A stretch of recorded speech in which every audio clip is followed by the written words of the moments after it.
Well, we did a lot of riding around today. Yes, we did. I still can't believe how good we did. Yeah, it was a productive day.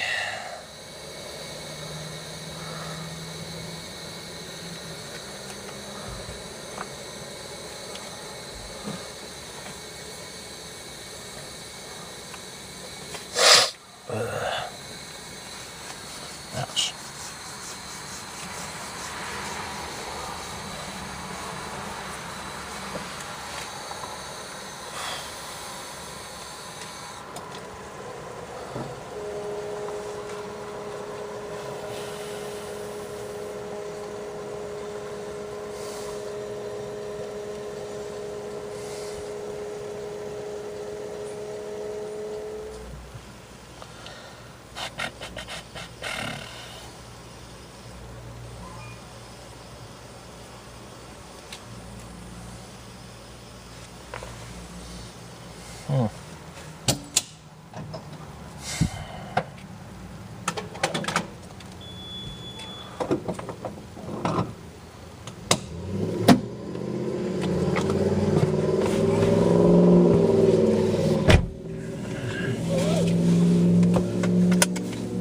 Somebody looking for a ticket? Yep. That's a big diesel, probably. Sounds like one, anyway.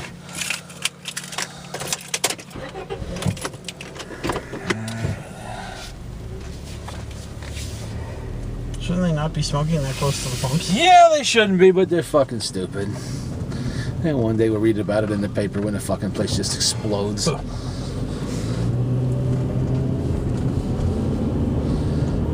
See people do it all the time. Sure. They don't realize gasoline vapors crawl. They're out there with their cell phone and the cigarette. Mm-hmm.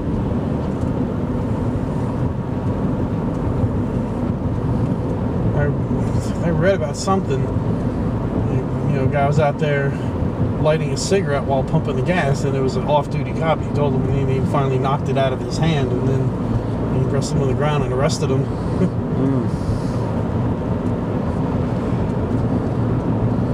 I would have simply told him, I said, which do you think is going to blow the place up first?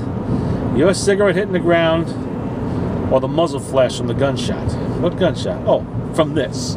Put the fucking cigarette out. Stupid motherfuckers. I still wonder what happened to the guy that got the ticket for not having insurance on his car. Who was that? About a week ago, I was listening to the radio. There was a blue Volkswagen involved in a hit and run. Nice. You know, and then, so, asshole detective there got his hot lead and figured, I know what house to go to. Open the garage. And the guy was going to say, get a fucking warrant, but he said, alright, fine, here. And there's the Volkswagen with 3 inches of dust on it and the motor.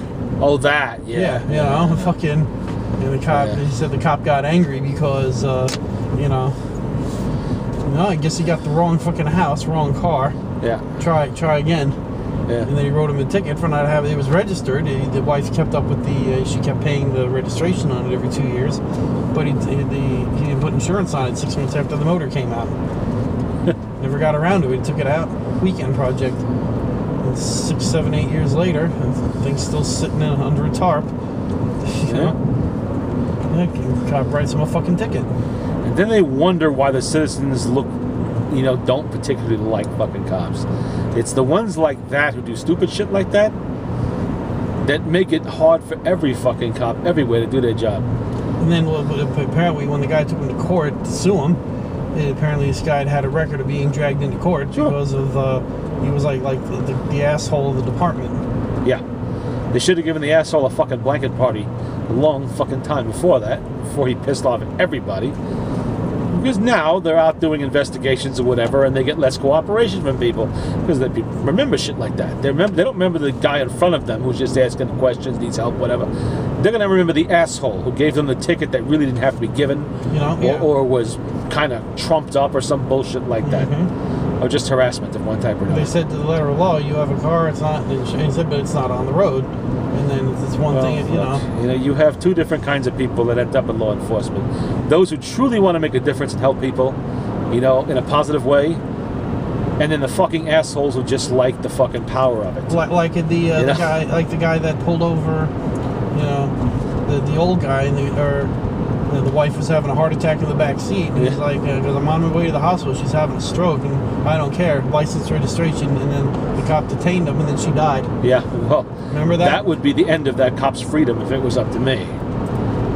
And then of course he didn't get fired for that, but he got fired for something else about 6 months later. Yeah. And that was finally it. But then before that was all kinds of other fucking shit. And I wouldn't blame the old guy if he showed up on that ex-cop's porch one morning with a shotgun. Ding dong. UPS. Boom. Unbelievable. I mean, that, you know, of course the family was outraged, and, Yeah. you know, but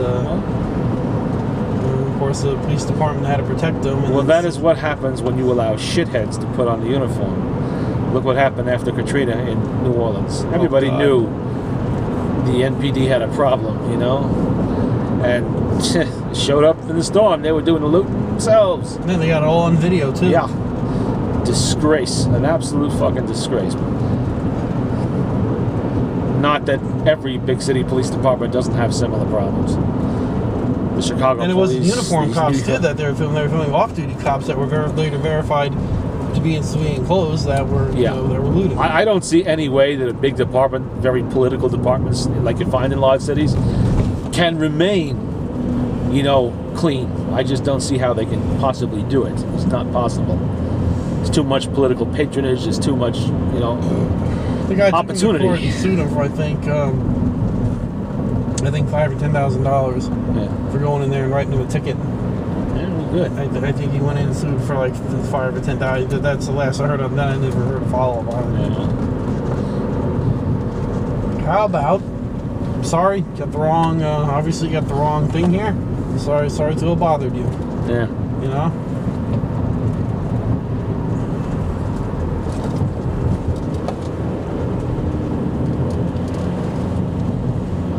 Instead, he got pissed off and fuck you. Here's your ticket. Well, Yeah, it's like, God, yeah, I'm listening to this on the radio, going, my God, you fucking asshole. You know.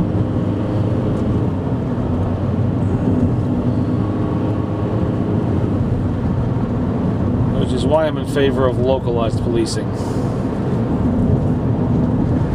Not so much like the Brewster Police, where you They have suck. a small number of ex-New York City cops given jobs to basically raise revenue by giving tickets to everybody, anybody, about anything. Mm-hmm. That eventually bites you back on the ass, which it's doing right now. But, you know, the local sheriff's department deserves support.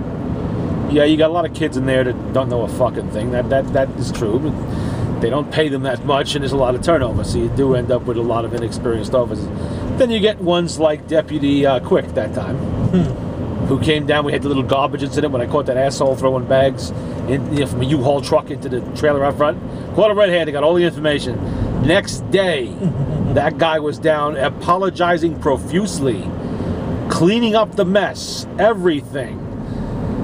And the deputy followed up, too, to make sure he'd done it. Unfortunately, the last I heard, he was joining the White Plains Police Department. I don't know if he ever did or not. That was a while back now, but I imagine he probably did. More opportunity, better pay, you know. Believe it or not, Jimmy Roller's close to retirement. Oh, he's still a cop? No, he's a New York City fireman in Staten Island. It's been for years now. But it's cumulative. You know, he was it counts toward his retirement. His time with the sheriff's office, his time at, where was he? He was a cop somewhere, deputy somewhere else for a while too. He told me a couple of stories. Yeah, and now he's been a New York City fireman for a long time. I know he was a fireman during 9/11. That's 13, 14 years Did you ago. go to that? No, I don't think so. Although I imagine he probably had some involvement in some way, but he was not at Ground Zero that I know of.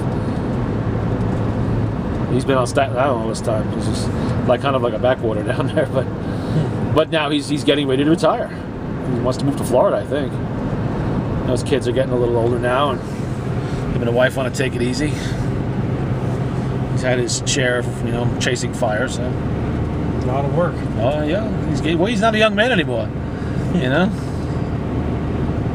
he's like us, over the hill, pot-bellied, thinning hair and all that shit. You know, it's time to let the younger men take over that crap, hero shit. You know, he's got his 20 in. It's time to go.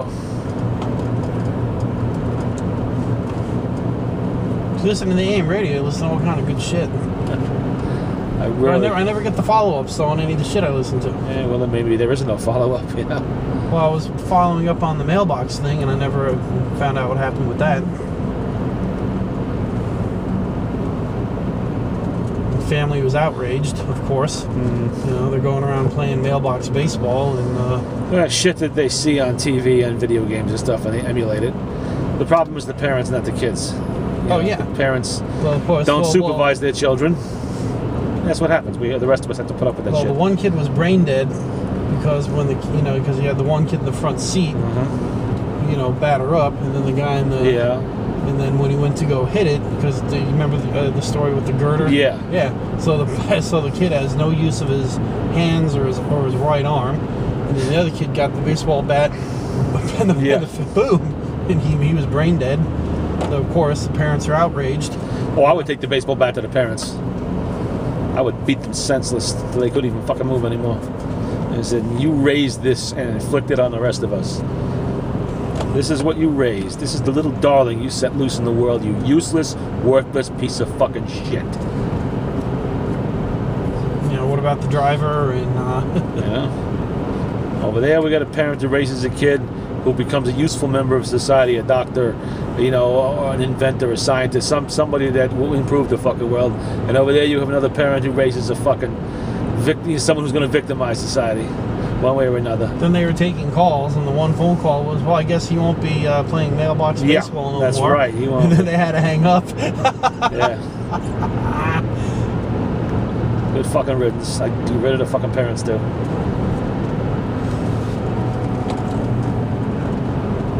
Well, when shit breeds, that's what you get. More shit. Endless generations of it.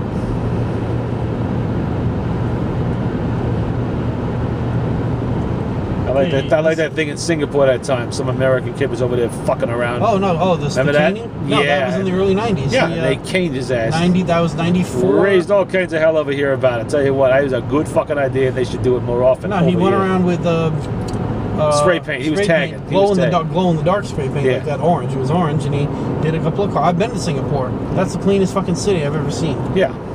Because if you fuck around, they cane your ass, and it hurts, and it's humiliating, and you remember it. You don't be throwing you don't throw cigarette butts. The fact of it is, people remember pain. They remember fucking pain. Kindness is taken as weakness by most of these types, and, you know. A lot of people don't even know what that is. You're not sitting there getting whipped. No, you're getting fucking caned. It is. It's slow, and they drag the sugar cane on you, and it's you said that kid was screaming. Good. Hope they should have recorded it and played it on American TV. We catch you tagging a building. We catch you stealing shit from the candy store. We catch you boosting cars in front of it. They said that was that's probably the most cleanest city I've ever been in. You know, and everybody's nice. There's you know, there's nice enough over there. What do you got to do that shit for? Yeah. Why? It's not like fucking Bridgeport or something, you know? Oh, you're pissed off because your mommy doesn't hug you enough or some shit like that? Well, guess what? You're gonna love what I do to you. So they took care of him. Yeah. 20 lashes with the cane. Open your fucking mouth once and it's 50 lashes. Come back again, it's 50 lashes. Come back twice, it's 100. Third time, we simply beat you to death.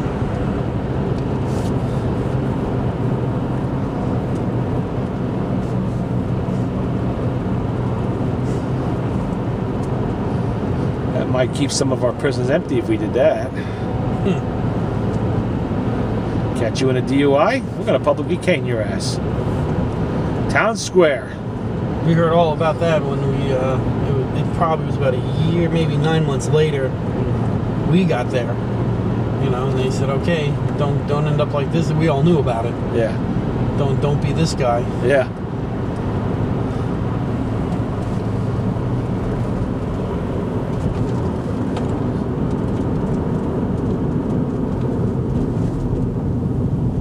Got everything he deserved. Yep.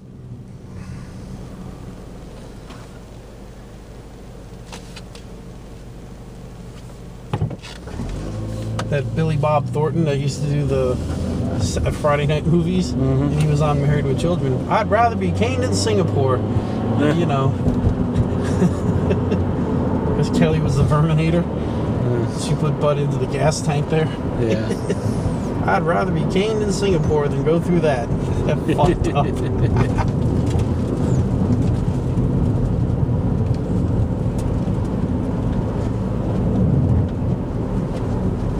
I asked somebody about that, and they said it's fucking god awful. Oh shit! Well, it's meant to be. It's punishment. Yeah. That's, You know? I always thought they were like beating you or something. They don't. They slowly drag. Yes, they are punishing you. You've done wrong, and you're paying the price. If you're willing to pay the price, then go ahead and do wrong. You know, this is the price you have to pay. They're very clear about it. It's going to hurt. It's going to be scarring, and that's the way it should be. That's how it was. Yeah, that's what punishment's supposed to be. I'm not gonna sit there and hold your hand and say, "Oh, your mommy should have loved you more." No, fuck you. I'm gonna make you hurt. Get on your hands and I'm gonna knees. make you cry. I'm gonna make you scream. Well, Yeah. was that a tiger or is that a fox? I think that was a fox. Foxy fox. All right, Scott. Till next week. Till next week.